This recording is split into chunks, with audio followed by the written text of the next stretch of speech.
Olá, pessoal! Estudando bastante? Prontos para mais uma aula? A aula de hoje será de Ciências da Natureza e suas tecnologias. E vamos trabalhar a habilidade de associar a solução de problemas de comunicação, transporte, saúde ou outro com o correspondente desenvolvimento científico e tecnológico. Boa aula!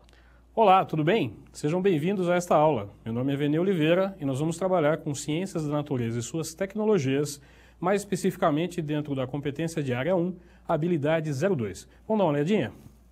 Habilidade 02 ou habilidade 2 diz o seguinte: associar a solução de problemas de comunicação, transporte, saúde ou outro com o correspondente desenvolvimento científico e tecnológico. Pois bem, como trabalhar isso? Como uma questão do Enem vai cobrar alguma coisa nesse sentido? Se você perceber bem, a habilidade cobra que você faça uma associação entre o desenvolvimento científico e tecnológico e a resolução de um problema.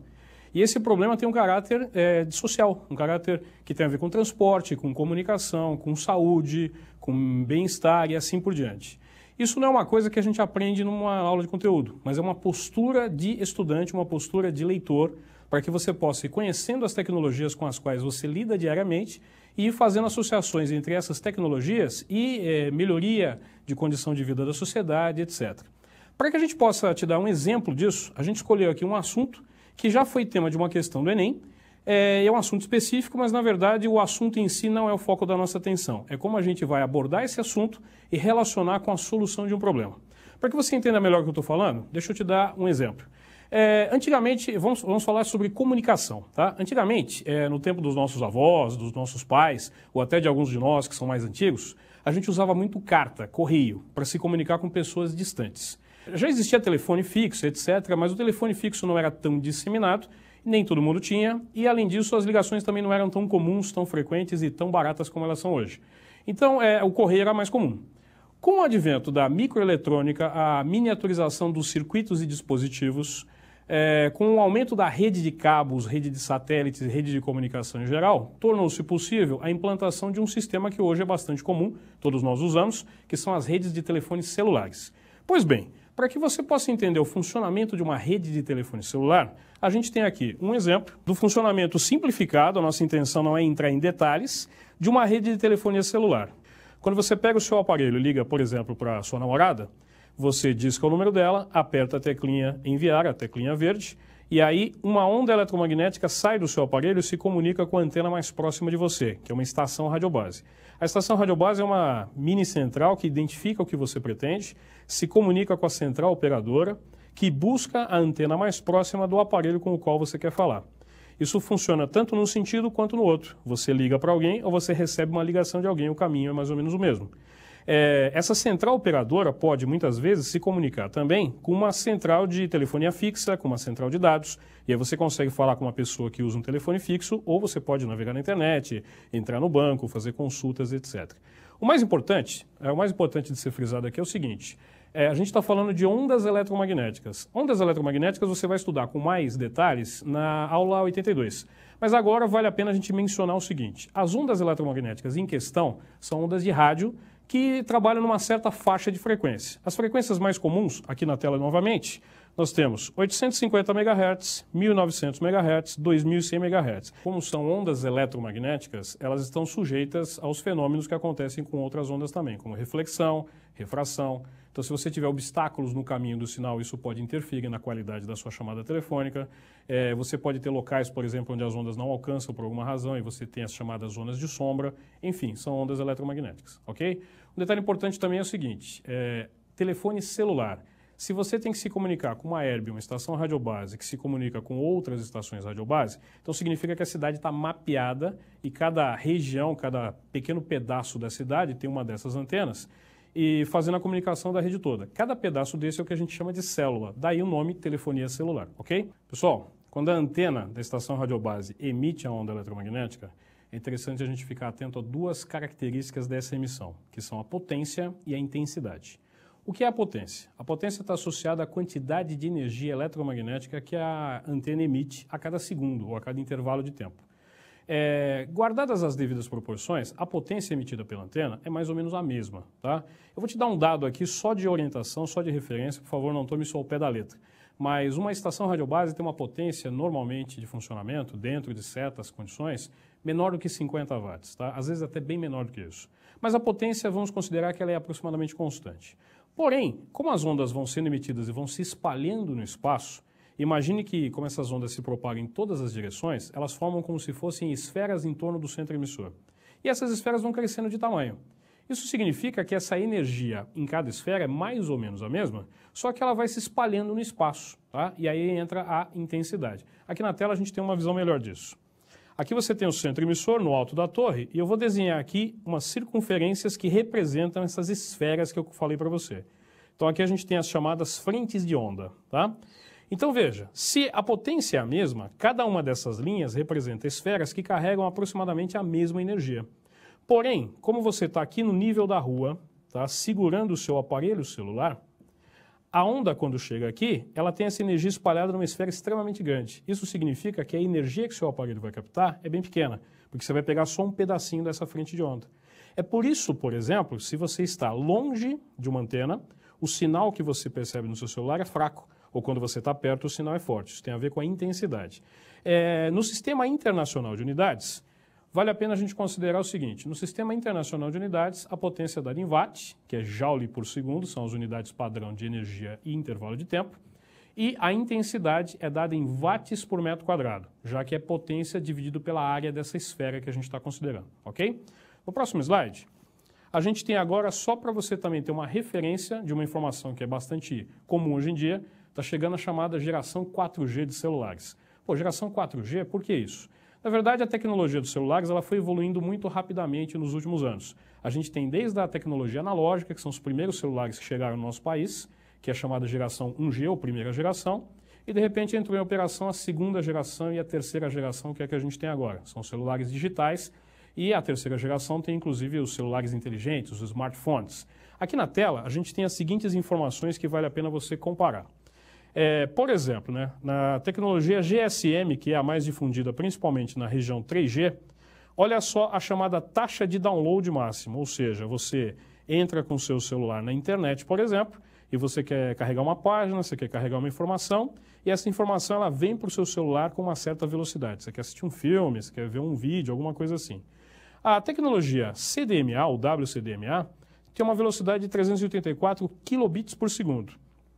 Já na tecnologia HSPA, que é a próxima, 7.200, olha só que aumento razoavelmente interessante. E a gente deve chegar ainda na tecnologia 3G, aos 100 megabits por segundo. Isso já existe em alguns lugares. Com o advento da tecnologia 4G, olha só o salto que será dado. A velocidade de download pode chegar a 1 gigabit por segundo.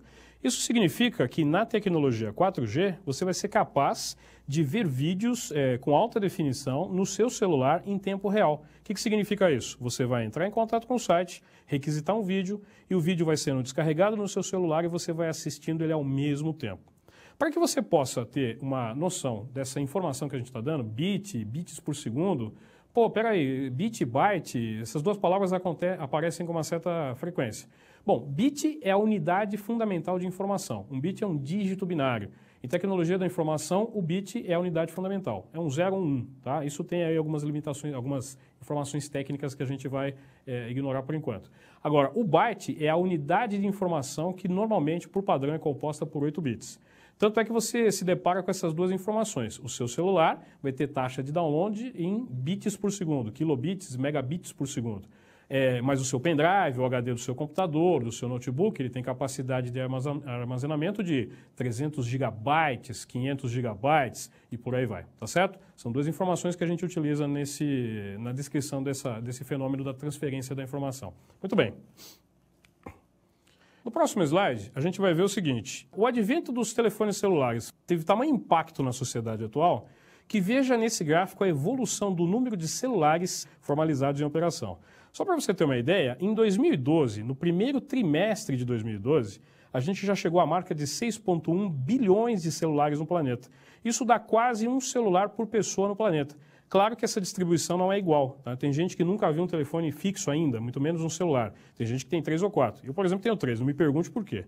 Bom, no Brasil, olha só o que nós temos aqui. 55,4 milhões de celulares só de tecnologia 3G. Ou seja, são celulares das gerações mais modernas, que têm capacidade de serviços muito maiores que os celulares anteriores. Isso só no Brasil em maio de 2012. Tamanha é a importância, tamanha é a utilidade que as pessoas veem para esse tipo de aparelho, ok? Mas uma coisa deve ser considerada também. Da mesma forma que essa rede de celulares cresceu, isso significa também que a rede de serviços também cresceu e muitas pessoas utilizando essas redes estão começando a congestionar essas redes e a qualidade dos serviços prestados pelas operadoras está começando a apresentar limitações. Acredita-se que hoje a gente tenha no Brasil algo em torno de 55 mil antenas de celulares no território nacional. Mas analistas e técnicos da área dizem que para que a gente tivesse uma qualidade boa de serviços, de velocidade, de conexão, a altura dos serviços que a gente gostaria de ter, a gente precisaria ter pelo menos o dobro dessas antenas, mais de 100 mil antenas espalhadas pelo território nacional. Estima-se que os investimentos sejam da ordem de 50 bilhões de reais para que a gente obtenha essa qualidade, tá? Ou seja, aqueles problemas que você tem na sua cidade, com o seu celular, que no horário de pico você vai tentar uma ligação e aí da rede ocupada, a ligação cai, ou então aquele plano bacana que você contratou da sua operadora, que você fala o quanto você quiser ilimitado, mas você nunca consegue porque a ligação sempre cai, isso já é reflexo do congestionamento das redes, desse acesso em massa que a gente já tem no nosso país e no mundo inteiro de uma forma geral, tá? Prosseguindo um pouco mais, aqui a gente tem um exemplo de uma questão do Enem, tá, associado a esse tema. Só para você não ficar assustado, falou, caramba, eu tenho que estudar celular agora porque cai no Enem. Não é nada disso, tá? Não é nada disso. A ideia aqui é só você ter contato com uma tecnologia moderna e você saber fazer a relação entre o advento dessa tecnologia e a solução de um problema, no caso, comunicação. Essa questão do Enem aqui, por exemplo, ela fala a respeito de duas tecnologias, a CDMA e a GSM. E o que a questão queria, você vai ter oportunidade de olhá-la com cuidado, é que você percebesse que usar a tecnologia CDMA ou usar a tecnologia GSM para você mapear uma determinada área não mudaria em nada se você considerasse apenas um número de antenas, tá? A questão ela fala basicamente disso, então a gente tem aqui as frequências relativas às duas redes, tá? Aqui também a GSM, e a pergunta na sequência é a seguinte, aqui está a pergunta, se o engenheiro tiver de escolher entre as duas tecnologias para obter a mesma cobertura, qual delas ele deveria utilizar? Bom, se a ideia é obter a mesma cobertura, a tecnologia não faz diferença, a frequência não faz diferença, e a resposta correta dessa questão seria a alternativa E, que está mostrada aqui, pois o que interfere, na verdade, é o número de antenas, porque quanto mais longe da antena você se encontra, mais fraco é o sinal, menor é a intensidade, como a gente comentou anteriormente, tá? Ainda falando sobre celulares, vale a pena a gente também observar os seguintes aspectos do impacto da chegada dos celulares na sociedade em geral, e a gente tem aqui no próximo slide algumas dessas características. Veja só, ampliação do alcance da comunicação. Com os celulares, muito mais pessoas estão sendo conectadas, estão sendo contactadas mais facilmente. Rapidez e mobilidade. O que significa isso? Você consegue falar com as pessoas que você quer mais rapidamente, porque você liga direto para o telefone dela. E mobilidade, porque você pode sair de casa sem se preocupar se você vai ou não receber uma ligação, porque a ligação vai tocar dentro do seu bolso, dentro da sua bolsa. Acesso a amplo leque de serviços. Com os celulares, principalmente os chamados smartphones hoje em dia, você consegue ter uma série de informações, de serviços que você pode acessar pelo celular. Já que você tem acesso à informação, a gente pode falar também em educação e entretenimento. Você pode se informar, você pode inclusive estudar para o Enem, estudar para o vestibular, através do seu celular, com quiz, com perguntas, com dicas educativas e tudo mais. Inclusão social e digital.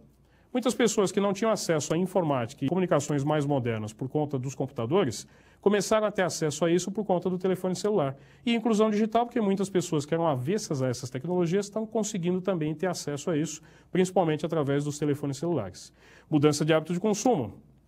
Hoje nós somos bombardeados, inclusive, por informações, por propagandas, por ações de marketing nos nossos próprios celulares. E isso muitas vezes tem nos influenciado também com relação aos nossos hábitos de consumo, as coisas que a gente gosta de ver, não gosta de ver.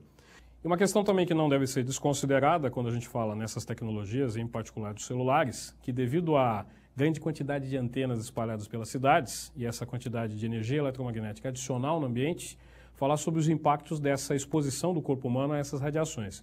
Isso é um tema controverso, tá? Não há um consenso quanto a isso. mas é uma coisa que vale a pena ser pesquisada. Eu aconselharia você, inclusive, que você estudasse um pouco mais a respeito, lesse algumas coisas a respeito.